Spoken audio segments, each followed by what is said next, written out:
Hi everyone, Engineer Pad 5290 coming to you with a project that I have been putting off for quite a while, fixing the 726 Berkshire. I have not had this locomotive on the track in over a year due to some problems with the locomotive. Some things had to be changed to it, but I think I was able to kind of figure out what was going on after some studying and also figuring out how everything was laid out. I might have a solution to some of this. I have already taken the shell apart, and of course the access plate for the worm drive is removed, and you can see there's some old white lithium grease in that will have to come out. It does run to a degree. I did the testing of the engine off camera. Obviously, the weight has come out as well. The shell is in pretty good shape, but we will clean it up. The tender is still put away, but the tender is fine.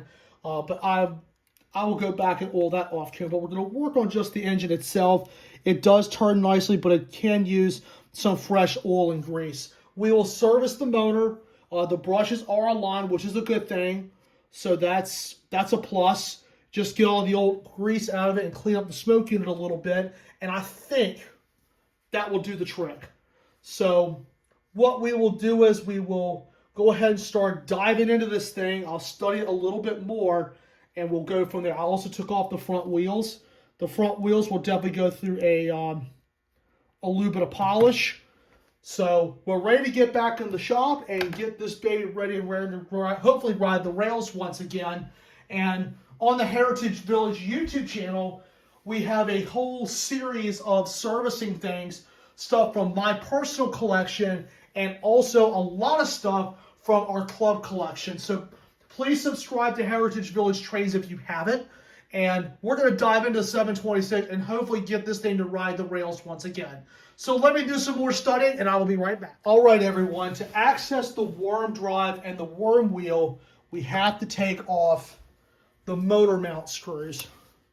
So you just take a screwdriver and carefully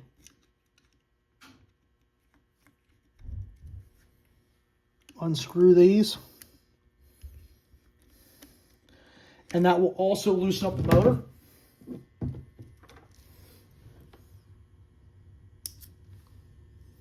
And if it has a little insulated washer, definitely want to make sure the washers are still on the screws. Okay. And while you're at it, organize your screws. The two back screws. Now the motor will come off. Okay. Inside here, it's not too bad. Some of that grease is actually still tacky, which I'm very surprised at, but there is still some gritty grease that is inside this drive. It's really important that you clean this out because dry grease will ruin a drive. Gritty grease will ruin a drive. So it's important that you scrape out all the old grease and clean it out so you can be able to put the fresh grease in there and actually be able to have the engine run very efficiently. So what we're going to do now, there's a little bit of dry grease, so we're going to take a little bit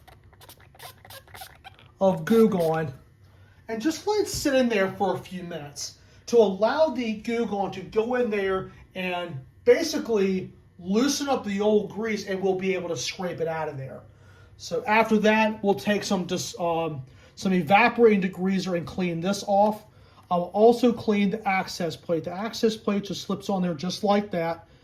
And we'll clean that in some solvent.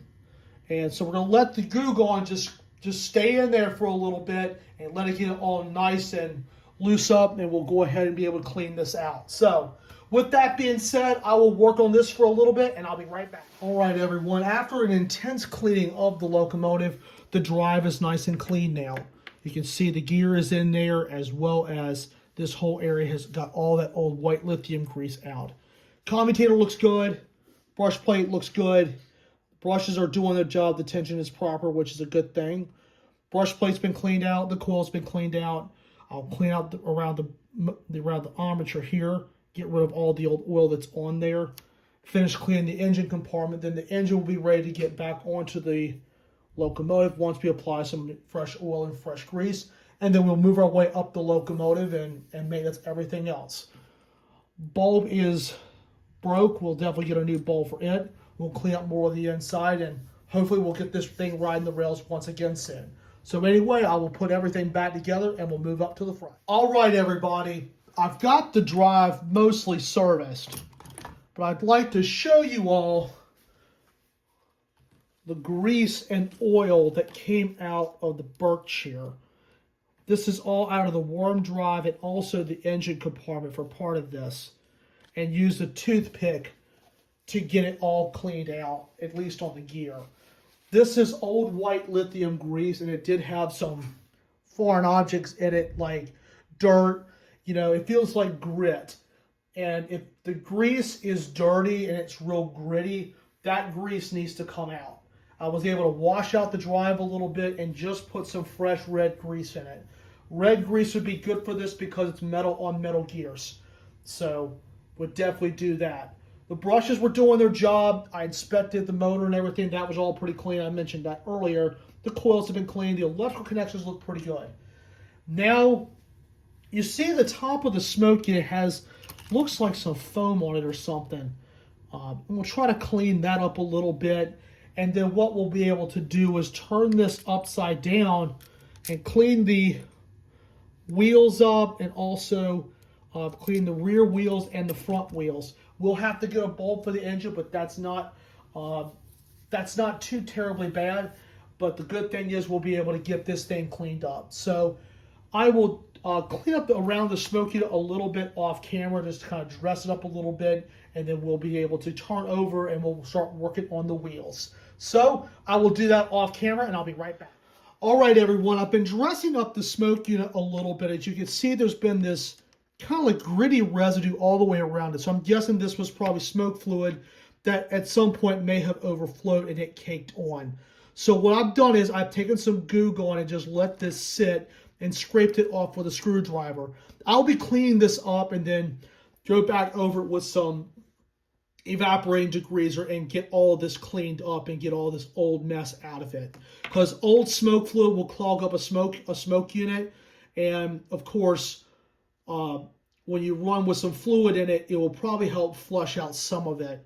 But if you want to get it around the exterior like this, take some Goo Gone and a small screwdriver and scrape it off, and then go back over and clean it with some evaporating degreaser. So I'm going to do that for just a little bit, and I'll be right back. All right, everyone, we are under the underside of the locomotive now, and the drive is pretty good, I think.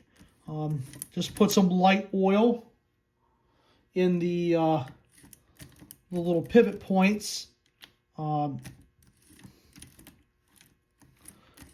those looking good.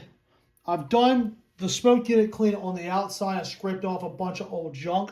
Now it's time to work on the wheels. Now we just got to clean up the freewheeling wheels on the front and also the back. The drivers will get it as well. If you want to, spray the wheels down with a little bit of Goo Gone and just let it sit on there for a little bit. And one way that works really well for me, after you spray them down, you take a little bit of sandpaper, some 100 grit or some 220, and polish up your wheels and make them look really, really nice.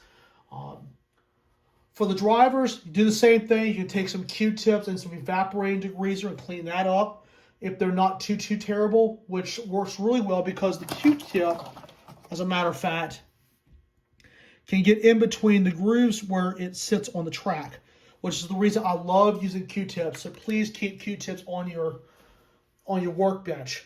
So spray them down, let the wheels sit for a little bit, and I will actually hand polish these off camera. So anyway, I will be doing that, and I'll be right back. All right, everyone, I've got the locomotive part on the track. I'm just clean up just a little bit of debris that was left on it for a second. But what we're going to do now is we're going to make sure everything is aligned right when I put power to it. Since the unit does not have a headlight just yet, I'm relying on the caboose for track power since it has a light in the caboose. I'll move that down a little bit closer where I can make sure that things are working correctly. So what we're going to do is we're just do a quick, simple track test. Wheels are clean. Contact rollers have been cleaned and lubricated. So we're going to go ahead and test it out.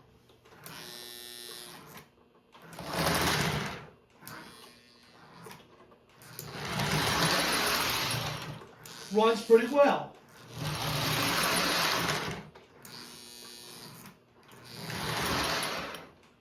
All right. Since we have power to the train, we think everything is all right. So what we'll do now is we will finish the show with a little bit of multi-purpose oil to make it look good. All right, we are back at the bench. And we are ready to clean the shell up a little bit. The shell doesn't look too bad, but it could definitely use a little bit of a lift. We're just going to use a solo cup with a little bit of 3-in-1 multi-purpose oil. It's safe to use on metal, and it's also safe for your plastic shells. This is a die-cast shell. Take a 1-inch paintbrush and just coat it extremely lightly. You don't want to put too much on there, because the more you put on there, the more you have to buff off. Get all the parts.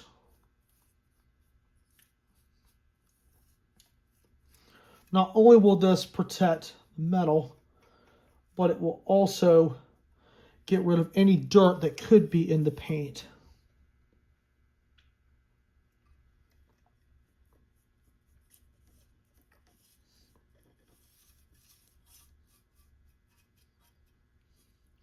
Now around the cab numbers, just cut in around it, just like you would cutting in a room when you're painting it in your home.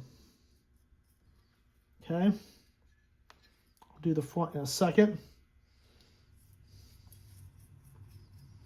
Just do the other side the same way.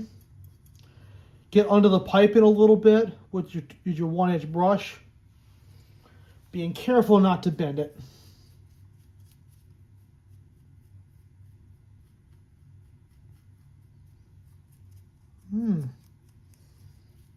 Already looking a lot better. Now we carefully do the front.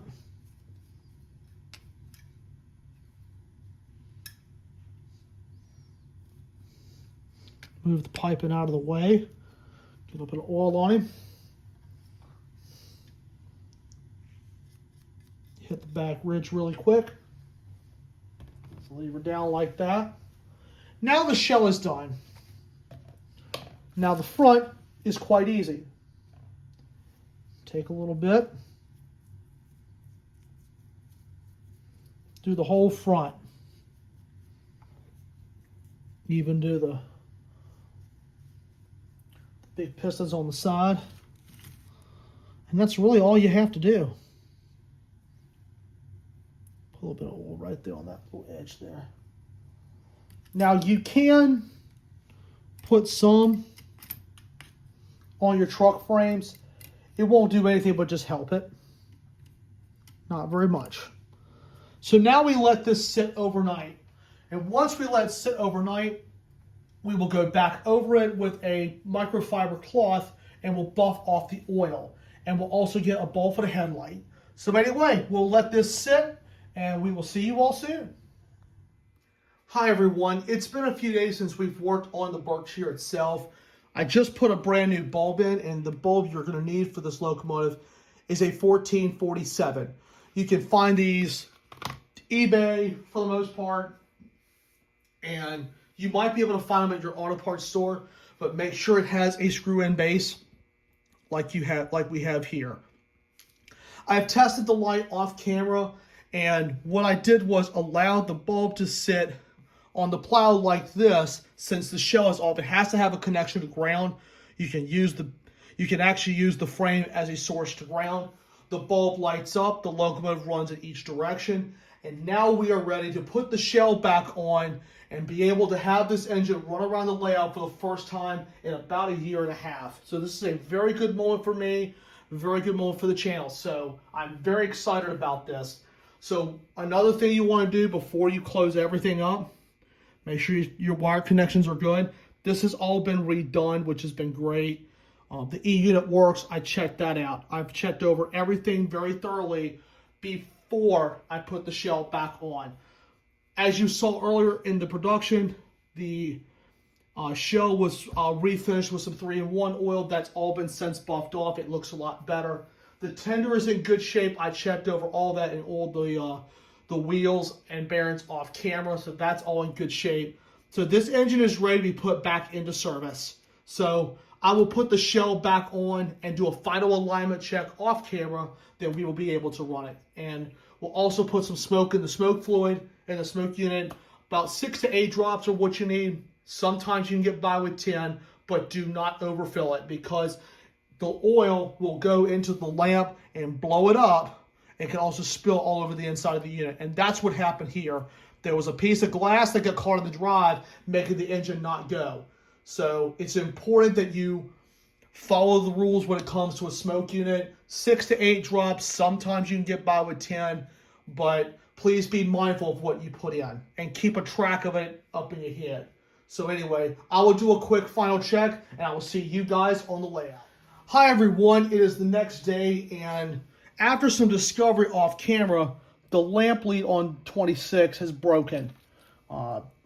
After some thorough investigating, I've got a brand new one here, but the lamp socket on the bottom, I can tell this is not the first time a repair has been done to the lamp socket.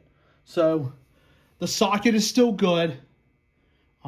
We can reuse that, but just the lamp lead is needing repair. So the part number on this of my memory is a 61-22. Comes with plenty of wire.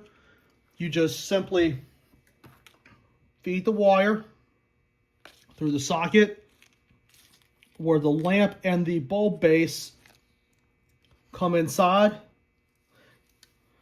Goes in like that. Cut the wire to the appropriate length. Skin it back and put a brand new solder on it. And that's all you have to do. Unsolder the old wire, put the new one on. Save the extra piece of wire because you never know when something's going to happen and you need a piece of wire. So definitely save your wire. And I will be doing this repair off camera because just be careful. You have a wire coming. Just get the weight out of the way for a second.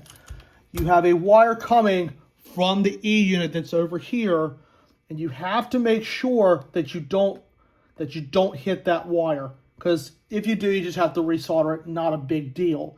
And there's also wire that runs from the E unit down to the smoke unit as well. So you got to be careful with what you're working with. But other than that, the electrical connections look good.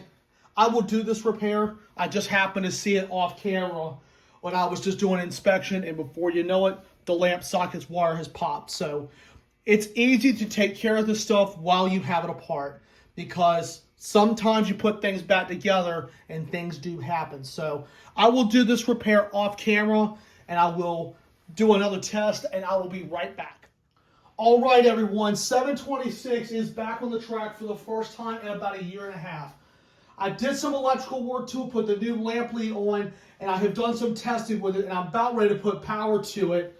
And the lamp lead was easy to install, so the light should still work. If not, I can go back and fix that off camera. Just a couple of things real quick of what we've done. We've done a complete service on the drive. We've also put a new lamp lead on it and checked everything else. It does smoke. I did test that out, so that's a really good thing there. So anyway, we're going to go ahead and put power to him and let him run.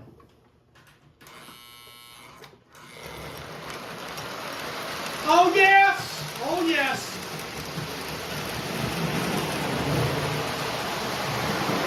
Oh yeah! Woohoo! Serenity! Yeah!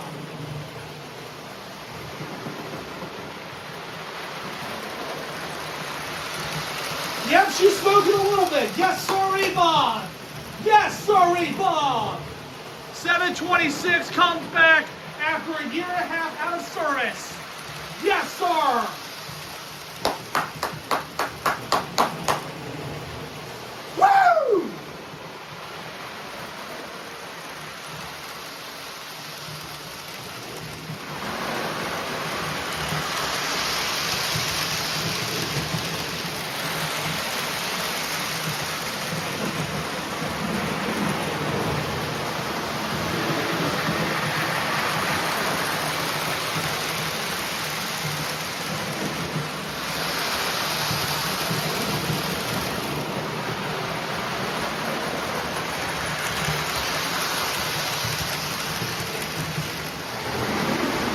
folks, that pretty much wraps up for today's video. I hope you all enjoyed. Glad to see 726 is back at it. It's been about 1.5 years since it was last run. So anyway, I hope you all enjoyed, and I really hope you found this video helpful. So please remember to smash the like button, drop a comment down below, and please hit that subscribe button. Until next time, thank you all so much for watching.